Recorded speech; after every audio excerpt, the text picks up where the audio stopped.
नाम जप करो, चाहे जो नाम जप करो, हमारे ही सनातन ब्रह्म का नाम जप कर रहे हो, हमें से कोई परेशानी नहीं। एक एक व्यक्ति जब भगवान का नाम जप करके शास्त्र आज्ञा में चलेगा, पूरा विश्व सुखी हो जाएगा, पूरा विश्व सुखी। बदलना है, बदलना कठिन है, अपने चित्त का मार्जन कर ले, वही सनातन है। यहां हृदय से अगर तुम पवित्र हो, हृदय से भगवत चिंतन परायण हो, हृदय से सर्व मंगल भावना है, ऐसे ही सबकी हो जाए, अभी पूरा एकत्व हो जाए। 5 खड़े हुए थे, 5 जो बलिहार करने वाले थे, गर्दन कटवाने वाले थे, फिर उन 5 को निकाल कर लाए और बोले, इन्होंने बुद्धि को संसार से हटाकर सत्य सनातन भगवान में लगा दिया।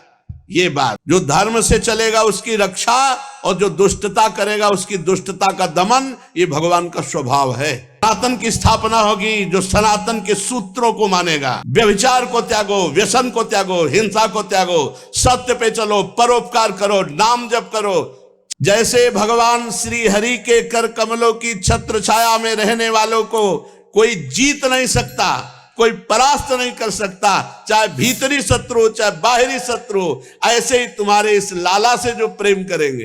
यही समझ में नहीं आता है कि हमारा उद्देश्य क्या है। अरे भाई, सनातन को समझो। सनातन आकाश की तरह है, आकाश जैसे ना कोई कहीं भी खड़ा हो, आकाश के नीचे ऐसे सनातन सत्य, सत्य सनातन ब्रह्म, वायु, अग्नि, पृथ्वी, जल, सब सनातन है।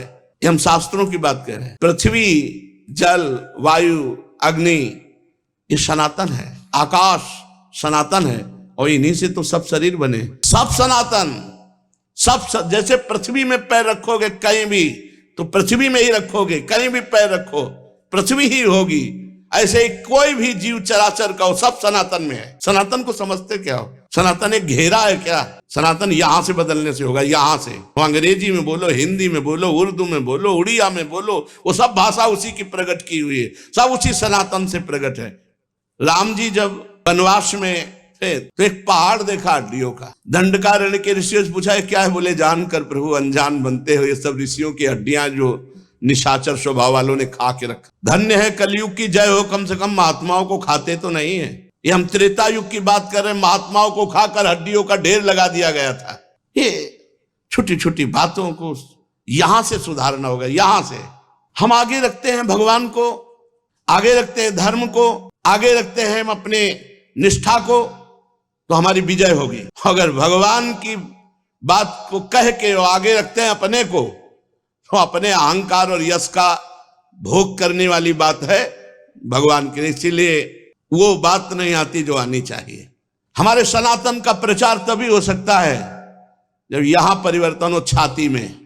तुम परिवर्तन करो, एक एक एक एक हम परिवर्तन करें, सब परिवर्तन हो गया। परिवर्तन भाई भाई में राग द्वेष है, पति पत्नी में विश्वास नहीं, माता पुत्र में विश्वास नहीं, जो पवित्र सनातन की रीति है उस पर विश्वास नहीं रह गया, उसका कत्ल किए देता हुआ, उसको छल कर रहा, पिता पुत्री के साथ शोषण कर रहा, नाना प्रकार की ये कुमार्गामी प्रवृत्तियां। एक एक व्यक्ति जब भगवान का नाम जप करके शास्त्र आज्ञा में चलेगा, पूरा विश्व सुखी हो जाएगा, पूरा विश्व सुखी। बदलना है, बदलना कठिन है, अपने चित्त का मार्जन कर ले, वही सनातन है, वही सनातनी जो अपने चित्त का मार्जन कर ले। परिवार में तो तुम एक नहीं हो पा रहे हो, भाई भाई में प्रेम नहीं, पति पत्नी में प्रेम नहीं है, पुत्र पिता माता में प्रेम नहीं है।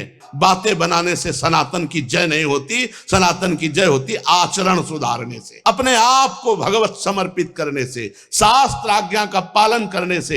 एक परिवार में 7 लोग हो, 7 लोग प्रेम करके दिखाओ, तब सहस्त्रों के प्रेम को आप समझ पाओगे, जोड़ पाओगे प्रेम में। और छोड़ो, अपने हृदय में एकत्व नहीं, अपने हृदय में इंद्रियां अलग भाग रही, मन अलग भाग रहा है, चित्त अलग भाग रहा है, अहंकार अलग भाग रहा है। सनातन को जोड़ना यहां से शुरू होता है। यहां हृदय से अगर तुम पवित्र हो, हृदय से भगवत चिंतन परायण हो, हृदय से सर्व मंगल भावना है, ऐसे ही सबकी हो जाए, अभी पूरा एकत्व हो जाए। हमारा शास्त्र कहता है, यदि आप अपने हृदय को नहीं बदलोगे अब मिलकर अपने अपने हृदय को बदलो, व्यसन रहित हो, व्यभिचार रहित हो, गंदे आचरणों का त्याग करो और अपने परिवार में प्रेम लाओ। माता पिता पत्नी भाई बंधु पुत्र सब में भगवत भाव करके प्रेम करो। अपने परिवार से प्रेम करो, फिर अपने पड़ोस से प्रेम करो, फिर अपने ग्राम से प्रेम करो, फिर अपने प्रदेश से प्रेम करो, फिर अपने देश में प्रेम फैलाओ, फिर विश्व प्रेमी बन जाओ। पूज्य महामहिम श्री गुरु गोविंद सिंह सभा लगाई। पूरी सभा में 5 खड़े हुए थे, 5 जो बलिहार करने वाले थे, गर्दन कटवाने वाले थे। फिर उन 5 को निकाल कर लाए और बोले इन एक एक से 1.25 लाख को परास्त कराऊंगा, क्योंकि इन्होंने मृत्यु का वर्ण कर लिया। यह है धर्म, यह है धर्म के प्रति बलिदान, यह है एकत्व। एकत्व होता है हृदय को पूर्ण बलिदान कर दो राष्ट्र के प्रति, धर्म के प्रति, भगवान के प्रति। अपनी वासनाओं की धज्जियां उड़ा दो, अपनी इंद्रियों को मन को शासन में लेकर के शांत कर दो। तब होता है एक एक अपना सुधार करे, सबका सुधार हो जाएगा। तो जो योगी है, ज्ञानी है या भक्त है, वो प्रपंची नहीं होता, प्रपंची नहीं होता। भक्त हर समय भगवत चिंतन में लगता है, ज्ञानी आत्मानुसंधान में, योगी अपने प्राणों का स्पंद करके समाधि में। यह है सनातन, अपना सुधार सनातन है, भगवत चिंतन सनातन है, भगवान की आज्ञा का पालन। गीता भगवान के साक्षात श्रीमुख की वाणी है, सुन करके सहम जाओ। वाह, हमारा सनातन धर्म क्या है। पास में एक आदमी को 4 आदमी पीट रहे हैं, तुम निकल जा रहे हो। पास में बहन बेटियों को छेड़ रहे हैं, तुम निकल जा रहे हो। पास में से निकल के वो जंजीर तोड़कर भाग रहा है, तुम देख रहे हो, वीडियो बना रहे हैं, उसकी रक्षा नहीं। ये सनातन है, इसकी रक्षा करना कर। ये है पूज्य पादुड़िया बाबा। भक्त हर समय भगवान का चिंतन करता है, ज्ञानी आत्मा अनुसंधान करता है, योगी प्राणों को निस्पंदित करके समाधि में जाता है। जिनकी बुद्धि संसार में लगी हुई, वो न धीर भक्त कहलाते हैं, न धीर ज्ञानी कहलाते हैं, न धीर वो योगी कहलाते हैं। इन्होंने बुद्धि को संसार से हटाकर सत्य सनातन भगवान में लगा दिया है। ये बात, ये महापुरुषों के वचन देखो, वास्तव में वही धीर ज्ञानी है, धीर भक्त है और धीर योगी है। कुप्रवृत्ति, मनुष्यत्व से हीन, ये समझना है। देखो ना, केवल मनुष्यत्व कहता है कि अगर सामने कोई कष्ट पा रहा है, ये हम अपने अनुभव की बात कह रहे हैं, देखी हुई बात कर रहे हैं। रात के 11 बजे वापस आ रहे थे, एक ट्रैक्टर का जो जोतने वाला होता है वो ऐसे रखा हुआ था, दूर ट्रैक्टर और वो ऐसे, और एक बछिया उसका पैर उस पे चला गया था, जो होल ट्रैक्टर में फंसाया जाता है जोतने वाले का, इतना गोल गोल होता है। देखते देखते सामने एकदम दौड़े, हम कह रहे तो टूट जाएगा उसका पैर, इतना पैर अंदर चला गया था। अब उसका ऐसे पैर पकड़ लिया कि हिली तो टूट जाएगा। अभी 9 किशोर बछिया थी, तो मतलब शासन में भी उसको लिए हुए थे पैर, नहीं तो गाय होती तो पकड़ नहीं सकते थे। 4-5 लोग निकले, हम कहा भैया थोड़ा आ जा, थोड़ा गाय को संभाल ले, इसको उठा दोगे तो इसको बच जाएगी। पुकारते रहे, कोई नहीं आया, सब ऐसे निकल गए। कैसे मनुष्यत्व से ही ना। मन में आया कि बड़ा गेट था, हमका दौड़ के बजाऊं तो इससे शायद कोई निकल आए। जो ही गेट तक गए सो पूरा चर से पैर हुआ टूट। अब वो तो उसको क्या ज्ञान, वो पूरा पक्का लोहा तो ऐसे टूट के फिर हृदय पूरा कलशता रहा कि भगवान में बचा नहीं पाया। अब हमारे एक सहयोगी, अगर वो 4-5 लोग निकले थे, चिल्ला चिल्ला के कह रहे थे, 5 से निकले थे, कोई सहयोग देने। ये मनुष्यत्वहीन स्वभाव जो बनता चला जा रहा है। आप देख लीजिए, एक आदमी गिर के फिसल के मरने की कगार, वो वीडियो बना रहा है। उसकी जान बचाना काम नहीं है, वीडियो बनाना काम है। एक आदमी एक्सीडेंट में तड़प रहा है, वो वीडियो बनाना जरूरी। शीशा खोला, कार धीमी की, वीडियो बनाया, निकल गए। मुझे समझ में नहीं आता, समझ में आता है यहां सुधार करो। पूज्य बाबा, कुप्रवृत्ति, मनुष्यत्वहीनता, संसार के भोग रूपी विष्ठा का कीड़ा, पशुधर्मी, मोहांध, भगवत चिंतन रहित, ऐसे नारकी पुरुष होते हैं। इनका संग कभी नहीं करना चाहिए। ऐसे नारकी पुरुषों के लक्षण ये हैं, कुप्रवृत्ति, गंदी बातें, मनुष्यत्व से हीन। ये मनुष्यत्वहीनता है, मनुष्य का कार्य है, मनुष्य का केवल, वो कोई भी, हम सब मनुष्य हैं। परोपकार, किसी का संकट देख के कूद पड़ना, उसके संकट से उसको बचाने की कोशिश करना। परहित लाग तजय जो देही, संतत संत प्रशंसते ही। जो इस संसार भोगों की विष्ठा का कीड़ा बना हुआ है, पशुधर्मी है, मोहांध है, ये सब नरकगामी पुरुष होते हैं। ऐसे लोगों का संग नहीं करना चाहिए। श्रीमद् भागवत महापुराण। सच्चिदानंद बपू भगवान श्री कृष्ण चंद्रजू के द्वारा गिरिराज गोवर्धन का उठाना, समस्त ब्रजवासियों की रक्षा करना, 7 दिन 7 रात तक भूख प्यास सहते हुए अपने समस्त ब्रजवासियों की, भक्तों की, संतों की, गौओं की रक्षा की। परीक्षित, ब्रज के गोप भगवान श्री कृष्ण के ऐसे अलौकिक कर्म को देखकर आश्चर्य में पड़ गए। उन्हें भगवान की अनंत शक्ति का तो पता था नहीं। सब ब्रजवासी जन एकत्रित हुए और कहा कि नंद का जो लाड़िला लाला है ये बड़ा अलौकिक है। ऐसे गजराज कोई कमल को उखाड़ कर उसे ऊपर उठा ले और धारण कर ले, वैसे इस नन्हे से 7 वर्ष के बालक ने एक ही हाथ से गिरिराज गोवर्धन को उखाड़ लिया और खेल खेल में 7 दिन 7 रात तक उठाए रखा। भला ये मनुष्य के लिए संभव हो सकता है? अरे भाई, जब ये नन्हा सा बच्चा था 6 दिन का, उसी समय बड़ी भयंकर राक्षसी पूतना आई और इसने आंख बंद किए किए ही उसका स्तनपान किया। स्तनपान क्या किया? उसके प्राणों को पी डाला। अरे भाई, जिस समय नंद का लाला 3 महीने का था, लकड़े के नीचे सोकर तो इसने पैर ऐसा उछाला कि भारी और सामान युक्त वो छकड़ा उलट कर गिर पड़ा।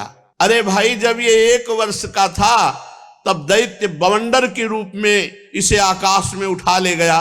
तुम सब जानते हो उस भयानक तृणावर्त दैत्य का गला घोंट कर किसने मार डाला। देखो, उस दिन की बात तो सभी को याद होगी जब माखन चोरी करने पर यशोदा रानी ने इसे उखल में बांध दिया था। घुटनों के बल बकैयां खींचते खींचते उन दोनों विशाल अर्जुन वृक्षों के बीच में से निकल गया और उन्हें उखाड़ कर उनका उद्धार किया। देखो, जब ये ग्वाल और बलराम जी के साथ बछड़ों को चराने के लिए वन में गया हुआ था, उस समय इसको मार डालने के लिए एक दैत्य बगुले के रूप में आया।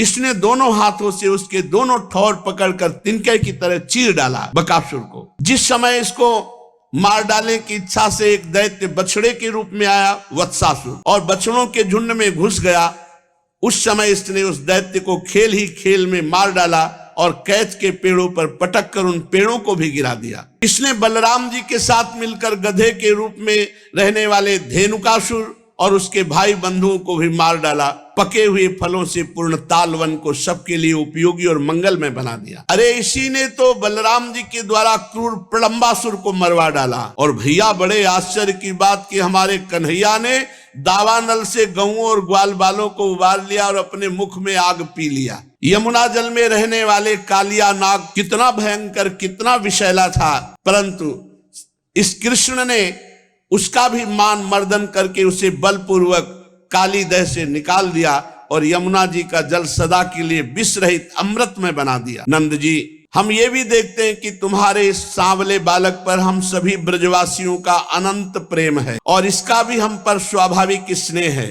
क्या आप बतला सकते हैं कि इसका क्या कारण है? भला कहां तो ये 7 वर्ष का नन्हा सा बालक कृष्ण और कहां इतने बड़े गिरिराज जी को 7 दिनों तक उठाए रखना। ब्रजराज, हमें बड़ी शंका हो रही तुम्हारे पुत्र के संबंध में। नंद बाबा ने कहा, गोपो, तुम लोग सावधान होकर मेरी बात सुनो। मेरे बालक के विषय में तुम्हारी शंका दूर हो जाएगी। महर्षि गर्गाचार्य जी इस बालक का नामकरण संस्कार करने आए थे। उन्होंने कहा था कि हे नंद, तुम्हारा ये बालक प्रत्येक युग में शरीर ग्रहण करता है। विभिन्न युगों में इसने श्वेत, रक्त, पीत भिन्न भिन्न रंग स्वीकार किए। इस बार ये श्याम वर्ण हुआ है। नंद जी, ये तुम्हारा पुत्र पहले कहीं वसुदेव के घर भी पैदा हुआ था, इसलिए इस रहस्य को जानने वाले लोग इसका नाम श्रीमान वासुदेव है, ऐसा कहते हैं। बाबा ने कहा कि गर्गाचार्य जी ने बताया था तुम्हारे पुत्र की सामर्थ्य और गुण ये सब भगवान नारायण के समान है। इसके बहुत से नाम हैं, बहुत से रूप हैं, तुम नहीं जानते, मैं जानता हूं, ऐसा गर्गाचार्य जी ने कहा था। ये तुम लोगों का परम कल्याण करेगा, समस्त गोप और गौओं का बहुत सुख विधान करेगा और इसकी सहायता से तुम लोग बड़ी बड़ी विपत्तियों को बड़ी सुगमता से पार कर लोगे। गर्गाचार्य जी ने कहा था, ब्रजराज, पूर्व काल में एक बार पृथ्वी में कोई राजा नहीं रह गया था। डाकुओं ने, चोरों ने चारों तरफ लूट घसोट मचा रखी थी। तब तुम्हारे इस पुत्र ने सज्जन पुरुषों की रक्षा करने के लिए और लिटोरों पर विजय प्राप्त करने के लिए अवतार धारण किया। ये जो सांवला शिशु है बाबा, ये तुम बड़े भाग्यवान हो जो तुम्हारे यहाँ प्रकट हुआ। जैसे भगवान श्री हरि के कर कमलों की छत्र छाया में रहने वालों को कोई जीत नहीं सकता, कोई परास्त नहीं कर सकता, चाहे भीतरी शत्रु चाहे बाहरी शत्रु। ऐसे ही तुम्हारे इस लाला से जो प्रेम करेंगे, चाहे भीतरी शत्रु चाहे बाहरी शत्रु से परास्त नहीं कर सकते। नंद जी चाहे जिस दृष्टि से देखें, गुण से, ऐश्वर्य से, सौंदर्य से, कीर्ति से, प्रभाव से तुम्हारा बालक स्वयं भगवान नारायण के समान है, ऐसा गर्गाचार्य जी ने कहा था। नंद बाबा बोले आगे चलकर इस बालक के अलौकिक कार्यों को देखकर तुम आश्चर्य न करना। तो गोपो, मुझे इसलिए आश्चर्य नहीं होता कि गर्गाचार्य जी ने पहले ही मुझे बता दिया था, तो मैं तो अपने नारायण को धन्य मानता हूं जो हमें ऐसा बालक दिया। और ये पता नहीं स्वयं नारायण ही हैं। जब ब्रजवासियों ने नंद बाबा के मुख से गर्गाचार्य की ये बात सुनी, तब सब उनका आश्चर्य जाता रहा, क्योंकि अब वे अमित तेजस्वी भगवान श्री कृष्ण के प्रभाव को पूर्ण रूप से देख और सुन चुके थे। आनंद में भरकर उन्होंने नंद बाबा और श्री कृष्ण की भूरी भूरी प्रशंसा की। अब अपना यज्ञ भंग हो जाने के कारण इंद्र जो प्रभाव दिखाया, ताम्रतक गण भेज करके और नाना प्रकार की आंधी तूफान वर्षा ओला, भगवान ने गिरिराज गोवर्धन को अपने कर कमल में लेकर समस्त ब्रजवासियों की रक्षा की। देवराज इंद्र को बढ़ा गए कि ये कोई बालक नहीं है, तो परब्रह्म परमात्मा, मेरा अपराध बन गया। भगवान श्री कृष्ण ने गिरिराज गोवर्धन को धारण करके मूसलाधार वर्षा से ब्रज को बचा लिया। तब उनके पास गोलोक से कामधेनु और स्वर्ग से देवराज इंद्र अपने अपराध को क्षमा कराने के लिए आगे। कोई बड़ा अपराध बन जाए तो भगवान या भक्त इनके सामने, ये प्रथा थी पहले कि अगर गौ को आगे करके ले जाया जाए तो अपराध क्षमा कर देते थे। कामधेनु को आगे करके देवराज इंद्र ब्रज में आए। बहुत लज्जित थे क्योंकि कुछ भी उपाय उनका नहीं चला। इसलिए उन्होंने जब भगवान श्री कृष्ण को एकांत में देखा तो सूर्य के समान तेजस्वी मुकुट से साष्टांग दंडवत होकर उनके चरणों का स्पर्श किया। परम तेजस्वी भगवान श्री कृष्ण का प्रभाव देख सुन करके इंद्र का एक घमंड जाता रहा कि मैं तीनों लोकों का स्वामी हूं। अब उन्होंने हाथ जोड़ करके भगवान की स्तुति की। विशुद्ध सत्वम तव धाम शांतम तपोमयम ध्वस्त रजस्तमस्कम मायामयोयम गुण संप्रवाहो न विद्यते ते ग्रहणानुबंध। हे भगवान, आप परम शांतमय हैं। पहला शब्द, नाराज मत होइएगा, आपका स्वरूप शांताकारम है। हे नाथ, आप परम शांतमय हैं, ज्ञानमय हैं, रजोगुण तमोगुण से रहित एवं विशुद्ध अप्राकृत सत्वमय हैं।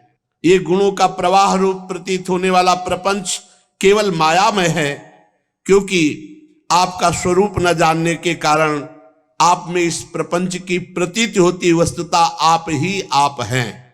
प्रभु, आपका संबंध अज्ञान और उसके कारण प्रतीत होने वाले देह आदि से है ही नहीं। फिर भी देह आदि की प्राप्ति के कारण उन्हीं से होने वाले लोभ क्रोध आदि दोष, ये आप में कैसे हो सकते हैं? प्रभु, इन दोषों का होना तो अज्ञान का लक्षण है, और आप परम ज्ञान स्वरूप हैं, अर्थात आप हम पर क्रोध न कीजिए। यद्यपि अज्ञान और उससे होने वाले जगत से आपका कोई भी संबंध नहीं, फिर भी धर्म की रक्षा और दुष्टों का दमन ये आपका स्वभाव है। जो धर्म से चलेगा उसकी रक्षा, और जो दुष्टता करेगा उसकी दुष्टता का दमन, ये भगवान का स्वभाव है। प्रभु, आप जगत के पिता हैं, गुरु हैं, स्वामी हैं। आप जगत का नियंत्रण करने के लिए दंड धारण किए हुए दुस्तर काल भी आप ही हैं। आप अपने भक्तों की लालसा पूर्ण करने के लिए स्वच्छंदता से ये मनुष्य शरीर धारण करते हैं, और जो लोग घमंडी हमारी तरह अपने को ईश्वर मानने वाले हैं, उनके मान का मर्दन करके उनको शांति प्रदान करते हैं। प्रभु, मेरे जैसे अज्ञानी अपने जगत का ईश्वर मानने वाले, वे जब देखते हैं कि बड़े बड़े भय के अवसर पर भी आप निर्भय रहते हैं, तब उनका घमंड चूर हो जाता है, और गर्व रहित होकर वो संत पुरुषों के द्वारा सेवित भक्ति मार्ग का आश्रय लेकर आपका भजन करते हैं।